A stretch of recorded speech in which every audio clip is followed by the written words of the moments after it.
ఈ రెండేళ్లుగా ప్రజలను తాను వెన్నుపోట్లను పొడుస్తూనే ఉన్నాడు.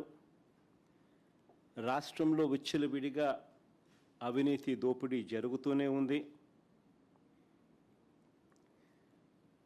వీటి అన్నిటి నేపథ్యంలో చంద్రబాబు నాయుడు చేస్తూ ఉన్న రాజకీయాలు ఏమిటి అని అంటే డైవర్షన్ పాలిటిక్స్.